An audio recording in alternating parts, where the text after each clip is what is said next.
নমস্কার বন্ধুরা, welcome to my YouTube channel Nivedita Das education.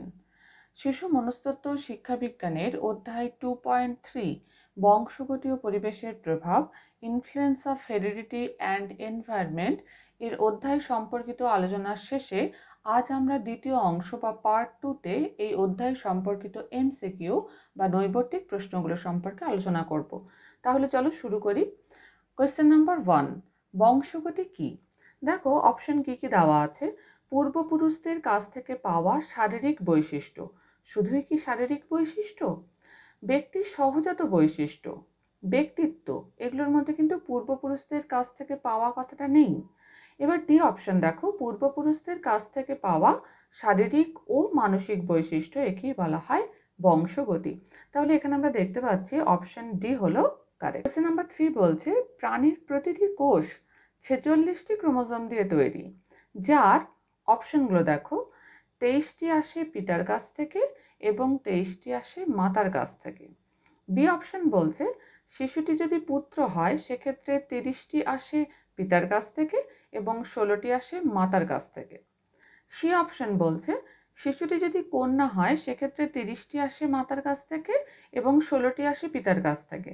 R D option বলছে কোনোটিই নয়। আমরা জানি যে সন্তানের কাছে পিতা এবং মাতার থেকে সমসংখ্যক ক্রোমোজোম আসে, তাহলে এখানে আনসার হবে আনসার এ, 23টি আসে পিতার কাছ থেকে এবং 23টি আসে মাতার কাছ থেকে। মোট প্রাণীদেহের ক্রোমোজোম সংখ্যা হচ্ছে 23 জোড়া বা 46টি। কোয়েশ্চেন নাম্বার 4-এ আসি। জীবনের সূচক কাকে বলা হয়? অপশন দেখো জাইগোট, নিউক্লিয়াস, ডিএনএ এবং আরএনএ। তাহলে আমরা জানি যে নিষিক্ত যে ডিম্বাণু বা জাইগোট তাকেই বলা হয় জীবনের সূচক। তাহলে জীবনের সূচক বলা হয় অপশন এ জাইগোটকে। Question number 5, law of ancestral inheritance এর প্রবক্তাকে। ল অফ অ্যানসেস্ট্রাল ইনহেরিটেন্স এটা বংশধারাবাদী মনোবিজ্ঞানী গ্যালটন বলেছিলেন। গ্যালটন কর্তৃক প্রদত্ত ল বা নিয়ম হচ্ছে ল অফ অ্যানসেস্ট্রাল ইনহেরিটেন্স। তাহলে এখানে অপশন এ গ্যালটন কারেক্ট। এখানে কিন্তু ম্যাকপারসন, ফেইনগোল্ড বা টারম্যান হবে না। কোয়েশ্চেন নাম্বার 6-এ আসি। একটি সন্তান কন্যা হবে যদি মানুষের দেহে ক্রোমোজোম সংখ্যা 23 জোড়া বা 46টি, যার মধ্যে 22 জোড়া বা 44টি হচ্ছে অটোসোম বা দেহ ক্রোমোজোম, যেগুলো দেহগত বিভিন্ন বৈশিষ্ট্য বা দৈহিক বিভিন্ন বৈশিষ্ট্য নির্ধারণ করে, এবং এক জোড়া ক্রোমোজোম হচ্ছে সেক্স ক্রোমোজোম বা লিঙ্গ নির্ধারক ক্রোমোজোম। দেখি অপশন। অপশন এ বলছে নারীর ওয়াই ক্রোমোজোম পুরুষের এক্স ক্রোমোজোমের সঙ্গে মিলিত হয়। আমরা জানি নারীদের দেহে দুটোই এক্স ক্রোমোজোম থাকে, পুরুষের দেহে একটা এক্স ক্রোমোজোম একটা ওয়াই ক্রোমোজোম, তাহলে নারীর এক্স ক্রোমোজোম হতেই হবে। বি অপশন দেখো নারীর এক্স ক্রোমোজোম পুরুষের এক্স ক্রোমোজোমের সঙ্গে মিলিত হয়, এইটা কারেক্ট। যে কন্যা সন্তান হতে গেলে দুটোই এক্স ক্রোমোজোম, নারীর এক্স ক্রোমোজোমের সঙ্গে পুরুষের এক্স ক্রোমোজোমের মিলনের ফলে কন্যা সন্তান তৈরি হয়। সি দেখো নারীর ওয়াই ক্রোমোজোম পুরুষের ওয়াই ক্রোমোজোমের সঙ্গে মিলিত হয়, এটা ঠিক নয়। ডি হচ্ছে ওপরের কোনোটিই নয়, তাহলে অপশন বি হলো কারেক্ট। এরপর কোয়েশ্চেন নাম্বার 7-এ আসি। অভিন্ন যমজ সন্তানেরা, অভিন্ন যমজ সন্তান অর্থাৎ আইডেন্টিক্যাল টুইনস। দেখো অপশন কি কি দিয়েছে। সবাই ছেলে হবে, সবাই মেয়ে হবে না। অপশন সি দেখো সবাই ছেলে অথবা সবাই মেয়ে হবে, এটা কারেক্ট।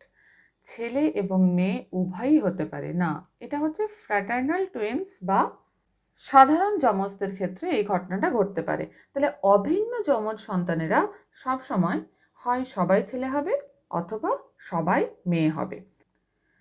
পরের কোশ্চেনে আসি। মেন্ডেলের মতে সবল ও দুর্বল জিনের অনুপাত কত? দেখো অপশন কি কি দেওয়া আছে। 2:1, 3:1, 4:1, 2:2। আমরা জানি সবল জিন অর্থাৎ ডমিন্যান্ট ক্যারেক্টার, আর দুর্বল জিন হচ্ছে রেসেসিভ ক্যারেক্টারকে প্রকাশ করে। প্রকট বৈশিষ্ট্য প্রকাশিত হয় সবল জিনের দ্বারা এবং প্রচ্ছন্ন বৈশিষ্ট্য প্রকাশিত হয় দুর্বল জিনের দ্বারা। এবং এখানে দেখা যায় যে মেন্ডেলের মতে এই সবল ও দুর্বল জিনের অনুপাত হচ্ছে 3:1। Option B correct. পরের কোয়েশ্চেনে আসি। কোন কোষাঙ্গাণুটিকে কোষের মস্তিষ্ক বা প্রাণকেন্দ্র বলা হয়? অপশন দেখো প্রোটোপ্লাজম, মাইটোকন্ড্রিয়া, ক্রোমোজোম এবং নিউক্লিয়াস। আমরা জানি কোষের মস্তিষ্ক বা প্রাণকেন্দ্র বলা হয় কোষের নিউক্লিয়াসকে। তাহলে এখানে option D correct. Question number 10-এ আসি। শুক্রাণু ও ডিম্বকোষ এর মিলনের ফলে কি তৈরি হয়? আমরা জানি শুক্রাণু এবং ডিম্বাণু বা ডিম্বকোষের মিলনের ফলে তৈরি হয় জাইগোট, এবং সেটা এক কোষ বিশিষ্ট। অপশন দেখো, এক কোষ বিশিষ্ট জাইগোট, এটা ঠিক। এমব্রায়ো, ফেটাস, দুই কোষ বিশিষ্ট জাইগোট, না। তাহলে এখানে অপশন এ কারেক্ট, যেটা হচ্ছে এক কোষ বিশিষ্ট জাইগোট উৎপন্ন হয় শুক্রাণু ও ডিম্বকোষ মিলনের ফলে। আমরা জানি এমব্রায়ো হচ্ছে নিষেকের পর 3 থেকে 8 সপ্তাহের মধ্যে যখন জাইগোট ক্রমাগত বিকশিত হতে শুরু করে তখন তাকে বলা হয় এমব্রায়ো, এবং 8 সপ্তাহ থেকে পূর্ণাঙ্গ অবস্থা পর্যন্ত যে বিকাশ ভ্রূণের তাকে বলা হয় ফেটাস। তাহলে এখানে আনসার হচ্ছে এ কারেক্ট। কোয়েশ্চেন নাম্বার 11-এ আসি। নিচের কোন পার্থক্যের উপর বংশধারার প্রভাব ন্যূনতম? দেখা যাক। মানসিক বৈশিষ্ট্যের পার্থক্য, না, এর উপর বংশধারার প্রভাব আছে। প্রাক্ষবিক বৈশিষ্ট্যের পার্থক্য, এর উপরও বংশধারার প্রভাব আছে। সামাজিক বৈশিষ্ট্য এর পার্থক্য, এর উপর বংশধারার প্রভাব ন্যূনতম। শিক্ষাগত বৈশিষ্ট্যের পার্থক্যের ক্ষেত্রেও বংশধারার প্রভাব লক্ষ্য করা যায়। তাহলে এখানে অপশন সি কারেক্ট, যে সামাজিক বৈশিষ্ট্যের পার্থক্যের উপর বংশধারার প্রভাব ন্যূনতম। এরপর আমরা আসি কোয়েশ্চেন নাম্বার 12। সবল ও দুর্বল জিনের অনুপাত 3:1, এটা আমরা আগেই দেখলাম। কে প্রমাণ করেছেন? এটা প্রমাণ করেছেন মেন্ডেল। ওয়াটসন, পিয়াজে বা ব্রুনার নয়। Option B correct. Question number 13-এ আসি। আদি জিনের মিউটেশন এর জন্য দায়ী কে? অপশন দেখো, খাদ্য নিশ্চয়ই নয়। সৌরজগতের তেজস্ক্রিয়তা, এই রেডিও অ্যাক্টিভিটি বা তেজস্ক্রিয়তা কিন্তু জিনের মিউটেশন ঘটানোর জন্য দায়ী। তাহলে অপশন বি কারেক্ট। মানুষ নিজেই, না, আবহাওয়া নয়। তাহলে এখানে অপশন বি কারেক্ট, যে আদি জিনের মিউটেশনের জন্য দায়ী হচ্ছে সৌরজগতের তেজস্ক্রিয়তা। Question number 14। নিচের কোন বৈশিষ্ট্যগুলি বংশধারা দ্বারা নির্ধারিত হয়? বর্ণান্ধ, এটা বংশধারা দ্বারা নির্ধারিত হয়। রক্তের গ্রুপ, এটিও বংশধারা দ্বারা নির্ধারিত। চোখের রং, এটাও বংশধারা কর্তৃক নির্ধারিত হয়। কিন্তু শিক্ষাগত পারদর্শিতা, এক্ষেত্রে কিন্তু পরিবেশেরও প্রভাব রয়েছে। তাহলে এখানে অপশন 1, 2 এবং 3 কারেক্ট, অর্থাৎ এক্ষেত্রে অপশন এ কারেক্ট। তাহলে 14 নাম্বার কোয়েশ্চেনের কারেক্ট আনসার হচ্ছে এ। এরপর আসছে কোয়েশ্চেন নাম্বার 15। শিশু জৈবিক উত্তরাধিকার নিয়ে জন্মগ্রহণ করে এবং সামাজিক উত্তরাধিকারের মধ্যে জন্মগ্রহণ করে, উক্তিটি কে করেছেন? অপশন দেখো, উডওয়ার্থ, স্যান্ডিফোর্ড, গ্যালটন এবং টারম্যান।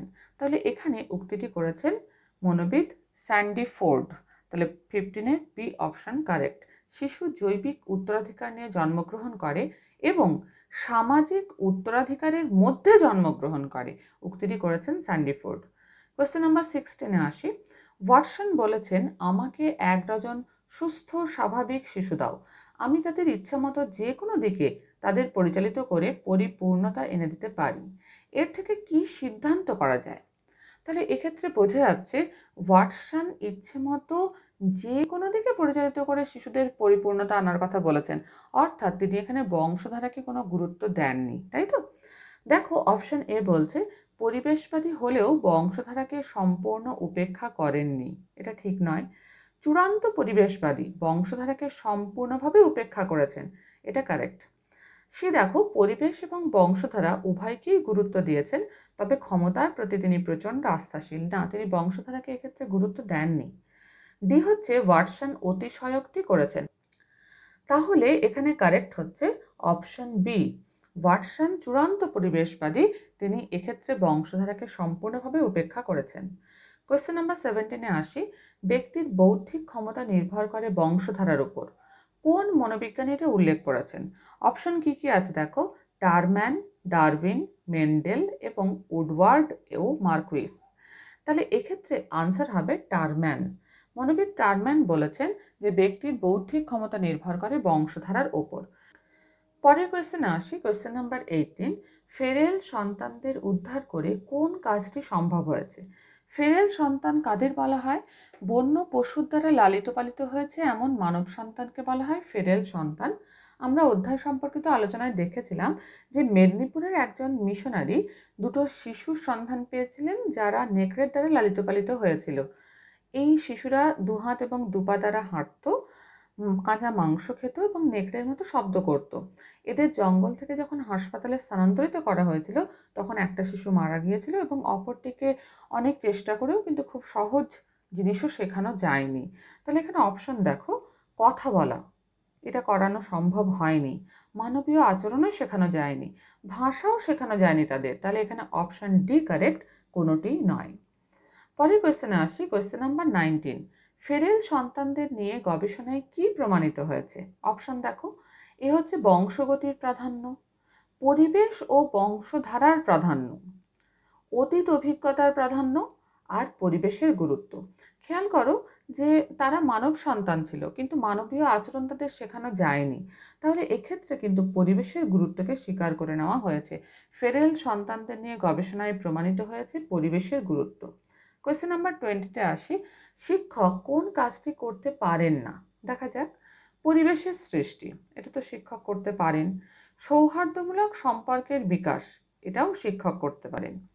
শিক্ষার্থীর বংশধারার উন্নয়ন, এটা শিক্ষক করতে পারেন না, কারণ বংশধারা স্ট্যাটিক।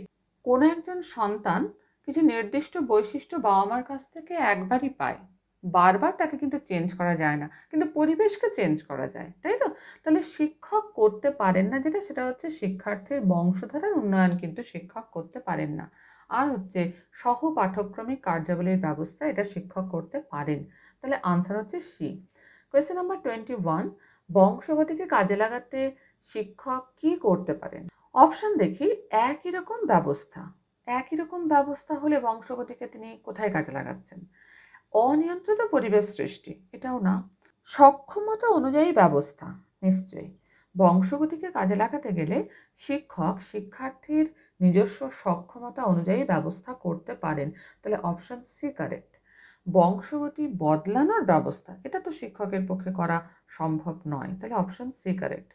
পরের কোয়েশ্চেন 22, সমকোষী যমজ বা আইডেন্টিক্যাল টুইন্স দের বৈশিষ্ট্য কিরূপ হয়? আমরা জানি আইডেন্টিক্যাল টুইন্সরা একটাই নিষিক্ত ডিম্বকোষ থেকে উৎপন্ন হয়।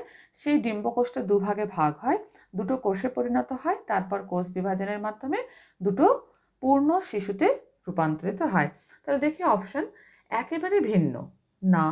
মোটামুটি একই রকম, না। পুরোপুরি একই রকমের হয়। সম্পূর্ণ ভিন্ন, এটা তো হবেই না।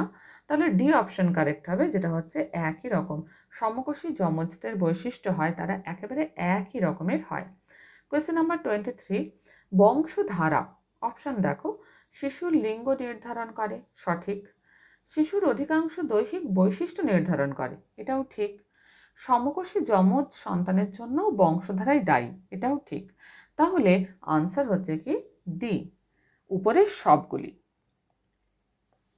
এরপর আসি কোয়েশ্চেন নাম্বার 24, শিশুর সুষ্ঠু বিকাশের জন্য কোনটি প্রয়োজন? অপশন দেখো, কড়া শাসন, অতিরিক্ত আদর, না। সবসময় তিরস্কার, না। পরিমিত আদর ও শাসন, এটা ঠিক। শিশুর সুষ্ঠু বিকাশের জন্য প্রয়োজন পরিমিত আদর ও শাসন, option D correct. Question number 25, 47টি ক্রোমোজোম বিশিষ্ট সন্তানকে বলা হয়। অপশন দেখো, হাইড্রোসেফালাস, ক্রেটিনিজম, রিকেট এবং মঙ্গল শিশু বা ডাউন সিনড্রোম। তাহলে 47টি ক্রোমোজোম বিশিষ্ট সন্তানকে বলা হয় মঙ্গল শিশু বা ডাউন সিনড্রোম। এই শিশুদের ক্ষেত্রে দেখা যায় যে এরা মানসিক প্রতিবন্ধী হয়, এদের অঙ্গ সঞ্চালনে অসুবিধা হয় এবং এদের চেহারায় কিন্তু বিশেষ বৈশিষ্ট্য লক্ষ্য করা যায়। দেখো এক্ষেত্রে এই যে হাইড্রোসেফালাস, এটা হচ্ছে মাথায় জল ভর্তি শিশুদের বলা হয় হাইড্রোসেফালাস। ক্রেটিনিজম হচ্ছে থাইরক্সিন হরমোনের যদি কম ক্ষরণ হয় তাহলে শিশুদের ক্রেটিনিজম রোগ হয়। আর রিকেট হলো ভিটামিন ডি এর অভাবে শিশুদের হাড় ভঙ্গুর হয়ে যায় বা বেঁকে যায় হাড়, একে বলা হয় রিকেট। এরপর আসি কোয়েশ্চেন নাম্বার 26, ব্যক্তির বিকাশে পরিবেশ ও বংশগতির সম্পর্ক কেমন? এটা খুব ইম্পর্ট্যান্ট কোয়েশ্চেন। আমরা জানি বিকাশ সমান পরিবেশ গুণিত বংশগতি, তাই তো? Development equal to environment into heredity. তাহলে এখানে অপশন দেখো, গুণফল, যোগফল, ভাগফল কোনোটিই নয়। তোমরা বুঝতেই পারছো এখানে আনসার হবে গুণফল। ব্যক্তির বিকাশে পরিবেশ ও বংশগতির সম্পর্ক হচ্ছে গুণফলের। কোয়েশ্চেন নাম্বার 27, এদের মধ্যে পরিবেশবাদী কে? অপশন দেখো, টারম্যান, ডাগডেল, গ্যালটন এবং ওয়াটসন। আমরা জানি টারম্যান, ডাগডেল এবং গ্যালটন এরা সবাই হচ্ছে বংশধারাবাদী বা হেরেডিটারিয়ান। একমাত্র ওয়াটসনই হলেন পরিবেশবাদী বা এনভায়রনমেন্টালিস্ট। তাহলে option D correct, Watson. Question number 28-এ আসি। গণতান্ত্রিক শিক্ষার লক্ষ্য কি হওয়া উচিত? অপশন দেখো, পরিবেশ নিয়ন্ত্রণ করে ব্যক্তিগত পার্থক্য হ্রাস করা। ব্যক্তিগত পার্থক্যকে হ্রাস করাও যায় না, উপেক্ষা করাও যায় না, কারণ ব্যক্তিগত পার্থক্য ব্যক্তির নিজস্ব বৈশিষ্ট্য। তাহলে অপশন এ ঠিক নয়। ব্যক্তিগত পার্থক্যকে ভিত্তি করে অনুকূল পরিবেশ রচনা করা, এটা হলো correct option, option B. C দেখো, ব্যক্তিগত পার্থক্যকে উপেক্ষা করে সকলের জন্য সমপরিবেশ রচনা করা, সকলকে নির্দিষ্ট মানদণ্ডে উপনীত হওয়ার জন্য পরিবেশ রচনা করা। সবাইকে একটা নির্দিষ্ট মানদণ্ডে কিন্তু আনা সম্ভব নয়। আমরা দেখেছি বংশধারা এবং পরিবেশ এজন্য দায়ী। গণতান্ত্রিক শিক্ষার লক্ষ্য তাহলে হওয়া উচিত ব্যক্তিগত পার্থক্যকে ভিত্তি করে অনুকূল পরিবেশ রচনা করা। কোয়েশ্চেন নাম্বার 29, শিক্ষক তার কর্মকাণ্ডে কোনটির উপর গুরুত্ব দেবেন? বংশধারার ওপর? নিশ্চয়ই না। পরিবেশের ওপর? এটা ঠিক। বংশধারা ও পরিবেশের ওপর, উপরের সবগুলি তো হবে না। তাহলে এখানে আনসার হচ্ছে বি, পরিবেশের ওপর শিক্ষক তার কর্মকাণ্ডে গুরুত্ব দেবেন। কোয়েশ্চেন নাম্বার 30, মনোবিজ্ঞানের দৃষ্টিকোণ থেকে পরিবেশের অর্থ কি কি দেওয়া আছে দেখো। জিন ব্যতীত ব্যক্তির উপর প্রভাব বিস্তারকারী সবকিছুই হলো পরিবেশ। ঠিক। জীবনের শুরু থেকে বাইরে যা কিছু ব্যক্তির উপর প্রভাব বিস্তার করে তাই হলো পরিবেশ। এটাও ঠিক। এরপর দেখো, জন্মানোর মুহূর্ত থেকে বাইরের প্রভাব বিস্তারকারী সবকিছুই হলো পরিবেশ না। জন্মানোর মুহূর্তের আগে থেকে, যখন মাতৃগর্ভে কোনো একটা শিশু থাকে, তখন মাতৃগর্ভে থাকাকালীন অবস্থাও কিন্তু তার পরিবেশ। তাহলে এই জন্মানোর মুহূর্ত থেকে কথাটা ঠিক নয়। আর ব্যক্তির চারপাশের সবকিছুই হলো পরিবেশ, এটা তো সাধারণ দৃষ্টিকোণ থেকে বলা যায়। মনোবিজ্ঞানের দৃষ্টিকোণ থেকে কিন্তু এই সংজ্ঞাটা ঠিক নয়। তাহলে কোনগুলো ঠিক? 1 and 2। তাহলে আমরা দেখতে পাচ্ছি answer A correct, 1 and 2। Question number 31-এ আসি। 31 বলছে যে পিতামাতা এবং তাদের সন্তানগণ সম্পূর্ণভাবে সদৃশ্য হয় না। এর কারণ কি? দেখো, পিতার নিষ্ক্রিয় জিন সন্তানের মধ্যে সক্রিয় হতে পারে, এটা ঠিক। মাতার সক্রিয় জিন সন্তানের মধ্যে নিষ্ক্রিয় হতে পারে, এটাও ঠিক। বংশধারার সাদৃশ্য ও বৈসাদৃশ্য নীতি, এটাও ঠিক। তাহলে উপরের সবগুলি হচ্ছে কারেক্ট আনসার। যে পিতামাতা এবং তাদের সন্তানগণ সম্পূর্ণভাবে সদৃশ্য হয় না, তার কারণ হচ্ছে পিতার নিষ্ক্রিয় জিন সন্তানের মধ্যে সক্রিয় হতে পারে, মাতার সক্রিয় জিন সন্তানের মধ্যে নিষ্ক্রিয় হতে পারে। বংশধারার সাদৃশ্য ও বৈসাদৃশ্য নীতি সবগুলোই এক্ষেত্রে কারেক্ট। কোয়েশ্চেন নাম্বার 32-তে আসি। জেনেটিক্স কথাটি প্রথম ব্যবহার করেন? অপশন দেখো, উইলিয়াম বেটসন, মেন্ডেল, গ্যালটন এবং ওয়াটসন। জেনেটিক্স কথাটি প্রথম ব্যবহার করেন William Bateson. Option A correct. Question number 33, দুজন শিশু যদি সব দিক থেকে সদৃশ্য হয়, তাহলে বলা যায় যে দুজন শিশু কখন সব দিক থেকে সদৃশ্য হয়? যখন তারা সমকোষী যমজ বা আইডেন্টিক্যাল টুইনস হয়। দেখো, অপশন এ বলছে ভিন্নকোষী যমজ একই পরিবেশে বেড়ে উঠেছে। না, ভিন্নকোষী যমজ হলে তারা সব দিক থেকে সদৃশ্য হবে না। সমকোষী যমজ ভিন্ন পরিবেশে বড় হয়েছে, ভিন্ন পরিবেশ হলেও তাদের মধ্যে কিছু পার্থক্য লক্ষ্য করা যাবে। সমকোষী যমজ একই পরিবেশে বেড়ে উঠেছে, এটা কারেক্ট হবে, অপশন সি কারেক্ট। ভিন্নকোষী যমজ ভিন্ন পরিবেশে বেড়ে উঠেছে, এটা ঠিক নয়। তাহলে option C correct. Question number 34, gene তত্ত্বের জনক কাকে বলা হয়? অপশন দেখো, উইলিয়াম বেটসন, ইনি জেনেটিক্স কথাটি প্রথম ব্যবহার করেন। মেন্ডেল, ডাল্টন এবং টারম্যান। তাহলে এক্ষেত্রে মেন্ডেলকে বলা হয় জিন তত্ত্বের জনক, option B correct. Question number 35, মানবদেহে ক্রোমোজোমের সংখ্যা 23 জোড়া বা 46টি, 22 জোড়া বা 44টি, 21 জোড়া বা 42টি এবং 24 জোড়া বা 48টি। আমরা জানি মানবদেহে ক্রোমোজোমের সংখ্যা হচ্ছে 23 জোড়া বা 46টি। তাহলে অপশন এ কারেক্ট। 22 জোড়া বা 44টি হচ্ছে অটোজোম, আর 1 জোড়া হচ্ছে সেক্স ক্রোমোজোম বা লিঙ্গ নির্ধারক ক্রোমোজোম। কোয়েশ্চেন নাম্বার 36, মায়ের কোন অসুখ গর্ভস্থ শিশুর ক্ষতি করে?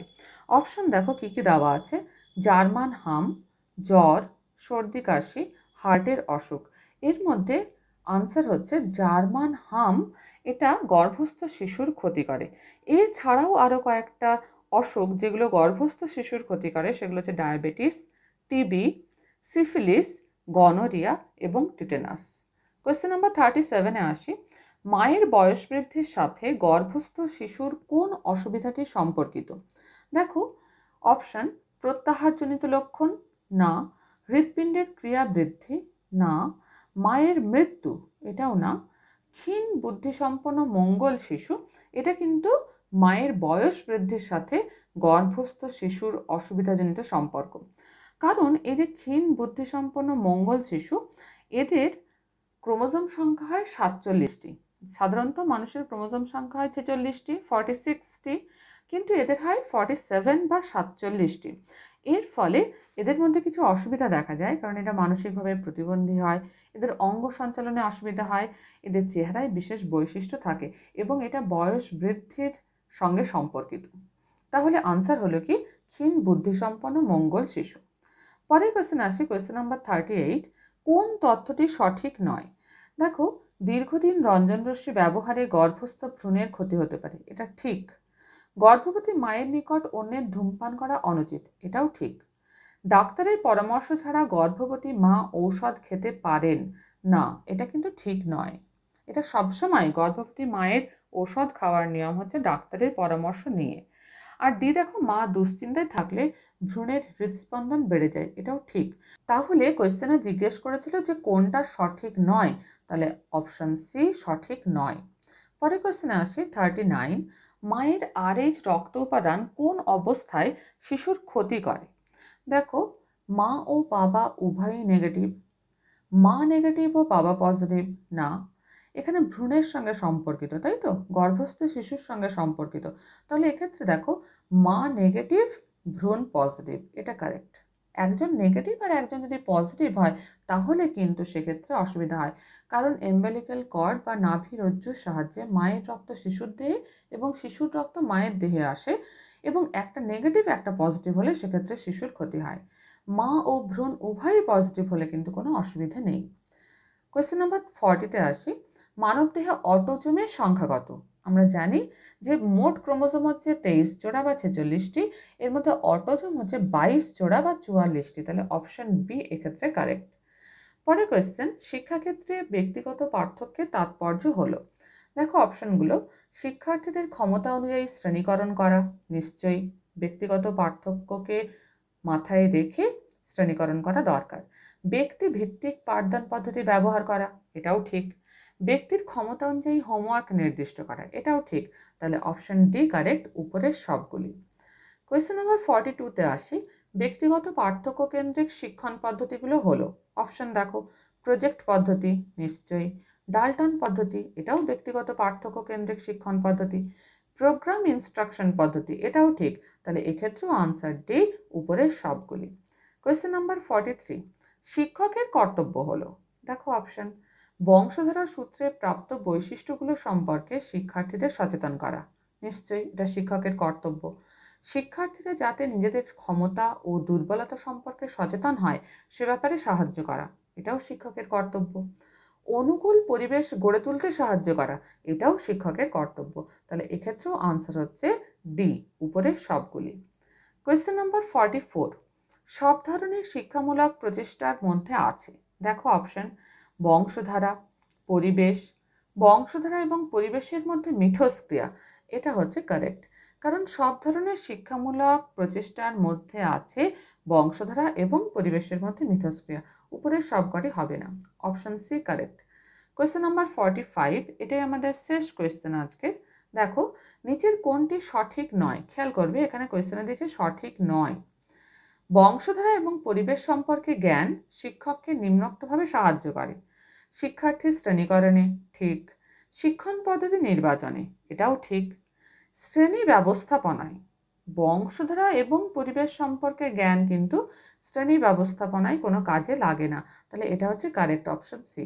শিক্ষার্থীদের পারদর্শিতা বিচারে কিন্তু বংশধারা এবং পরিবেশ সম্পর্কিত জ্ঞান কাজে লাগে। তাহলে 45-এর আনসার হচ্ছে অপশন সি। তাহলে এই পর্যন্তই আজ থাক। তোমাদের যদি ভিডিও ভালো লাগে তাহলে লাইক করো, বন্ধুদের মধ্যে শেয়ার করে দিও এবং সাবস্ক্রাইব করে নিও। পাশে থেকো। ধন্যবাদ।